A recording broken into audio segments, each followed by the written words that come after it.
Welcome to a rainy day in Tirana, Albania. We have one day to see this town. It's raining, so I'm not sure how much we'll pull our camera out, but it's kind of cool already. Not sure what this is. It almost looks like a skating rink. Here, I'll show you our walk. We're heading to Skanderbeg Square. We'll correct that on the screen if we're wrong. We probably are. Okay, turning it around for you to see. See, doesn't this look like a skating rink here, especially in the rain? This is the statue of Skanderbeg, who was born in 1461 and lived to, I believe, till 1527. And he was an Albanian who Albanians very much admire him. He was one of the first Albanians to start fighting against the Ottoman rule, and the beginning of Albania eventually having its liberation from being ruled by other powers and reigns. So this is a statue of him out looking onto Skanderbeg Square. And I don't know if you can tell from the lay of the land here, but Skanderbeg Square is not flat. It's kind of like a dome bubbled in the middle, and from what I understand, it was built that way on purpose so that then when there was rainfall, which is common, the water would run off.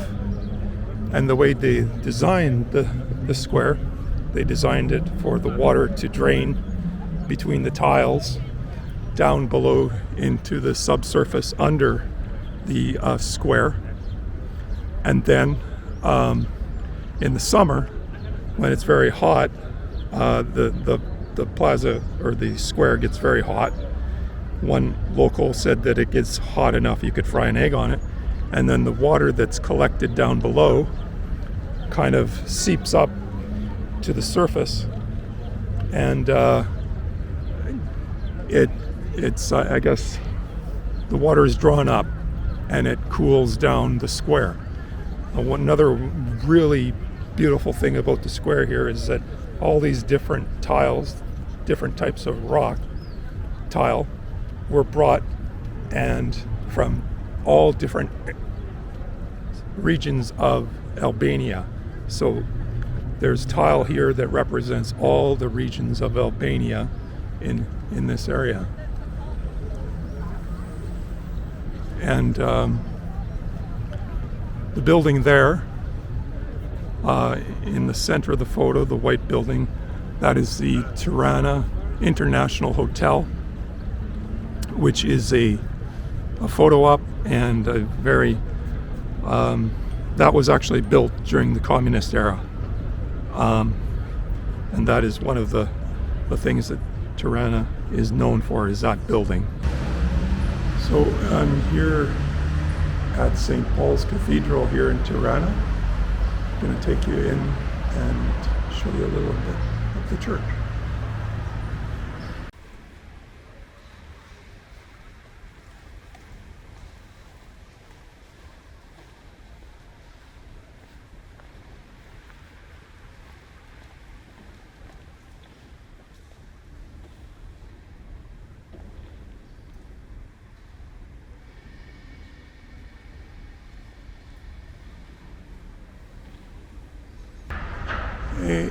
A really cool building here in Tirana is this building here that you can see. It's called Downtown One.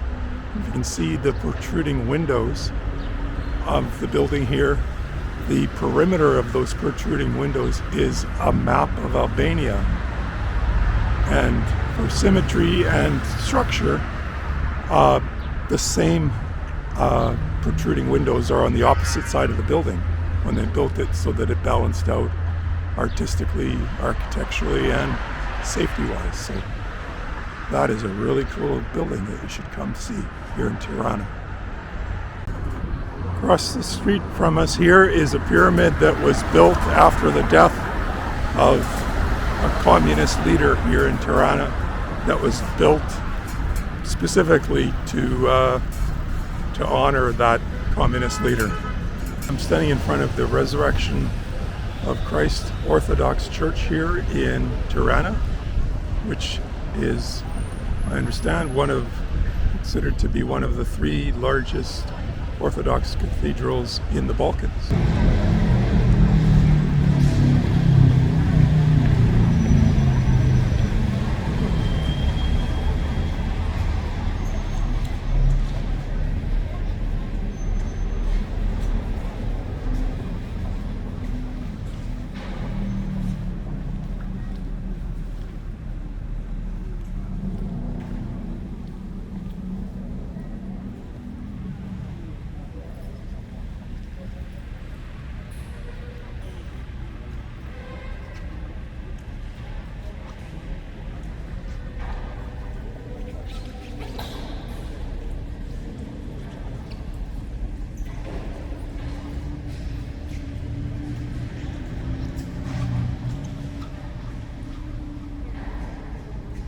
So here in Tirana, there's a really interesting place to see. It's called the House of Leaves, and I'm standing across the street from it. I'm going to flip the camera and show you and tell you a little about it. Very intriguing place. So what we're looking at here is currently called the House of Leaves, and it's called the House of Leaves because the building is covered very clearly in leaves and trees. But up until 1991, this building existed, but nobody knew what it was for. And after the fall of communism, they discovered this was the spy, or one of the spy locations where the communist government was spying on the people of Tirana and the country. And this was where the spying went on. And since the fall of communism, this place has been turned into a museum to tell you all about communism and how they were spying on their own people. So this was the residence of Enver Hoxha, a communist leader in Albania. He lived here from 1975 to 1985, and died in 1985. And currently the building is still here, but nobody lives in it, and the state maintains it. We've made it to this little park in the middle of the city, I think, close to the square. And we came here because there are 3 fighting bunkers that we wanted to show you and we wanted to see. So we just got here, and there's 3 in the shape of a triangle. Len knows a little bit more about them than me, so I'll probably pass it to him. But yeah, I just trying to find the 3rd one. Here's one, and it's a bunker for 2. Only 2 soldiers could get in there. Back here, covered up, is the entrance to the bunker. Oh yeah, that probably would have been the entrance. We have stairs or a slope to go into the Yeah. bunker, so this one's closed up. I Yeah, imagine for safety purposes. yeah. And they said they set the bunkers up in the form of a triangle. Here is the 2nd bunker in the triangle in the park here. And this one has the entrance open. That's where they would have gone in. This is the 3rd Cold War bunker in this park. And it's a 2-person bunker with the entrance there for 2 soldiers at a time. And the reason these bunkers were put in a triangle was for defensive purposes. They could each protect each other from those positions. I'm going to actually walk into the bunker to show you what it's like. It's basically a concrete circle with a dome lid and This looks like our gun mounts here, our weapons with the holes. And it's got some, as you can see, graffiti and so on. It also smells horrible in here because I think this is used as a washroom.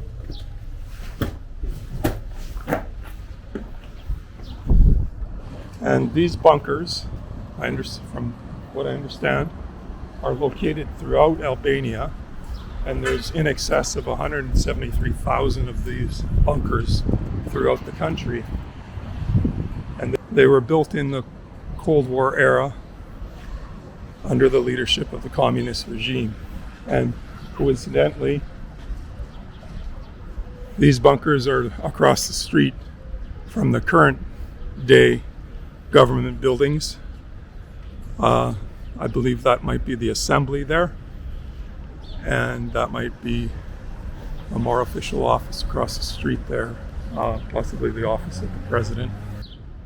These are the original authentic mine shaft support beams that were brought from a copper mine in the area around Tirana, where under communist rule, the locals basically had to work for free and sometimes not even being fed to mine for copper. And these mine shaft braces were the only thing that stopped the mines from caving in, which they still occasionally did, from what we understand. And many people lost their lives and worked under extremely harsh conditions mining copper for the communist government here.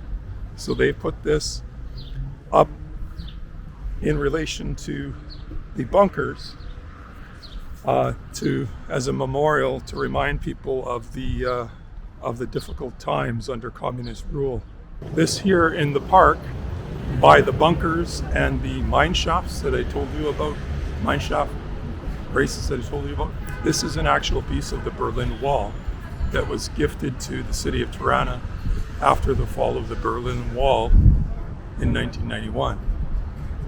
So you've got all these monuments in this green space here that are, I guess, monuments, memorials of the era of communist rule, all in one place. So this is a definite stop if you'd like to see this piece of history. Here in front of the art gallery in Tirana is something called the Cloud Pavilion, which is a piece of art designed by Sue Fujimoto of Japan. I'm going to take you into it and tell you a little bit about it. We're theoretically walking into a cloud here, and now we're inside the cloud. That's what this art is to portray. And this is not only art, but it was built with a practical purpose that they use this for dance performances, events. So we're walking now on our way to check out the Castle of Tirana, which, from what we understand, there's only a portion of it that's still in place, which is an exterior wall of it. And there is some other area that, from what we understand, is we can't see because it's actually private property. So somebody privately owns a part of the Tirana Castle. And the part that we can see would be the exterior wall. And then inside its walls, they've commercialized it with restaurants, shops, souvenirs, and so on. So it's an authentic castle, but it's now been Disney-fied with the local economy. So we'll show you that as we're coming up.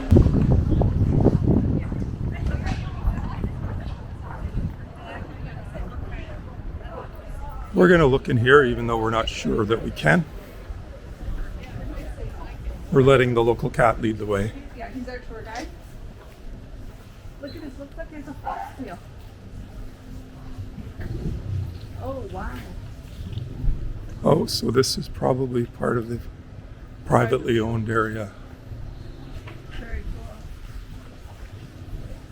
So we'll leave before we're escorted out. So into the castle. And what is a castle without guards at the gate?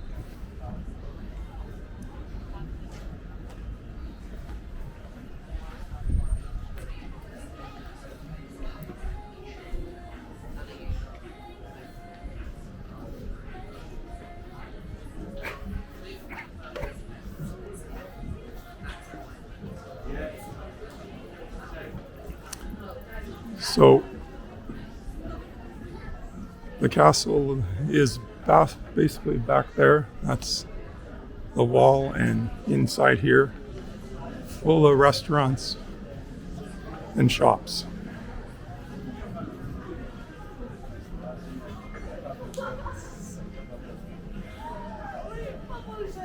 We wanted to see the new market, the new Bazaar part of Tirana. So I'm going to flip the camera and show you. This is coming into the area of the new Bazaar, which from what I understand has been rebuilt from the old Bazaar of Tirana. So a lot of this is newer structures and buildings. I think the big highlight of the Bazaar here is the grocery part of it, or produce, groceries. As you can see, there's a very big selection.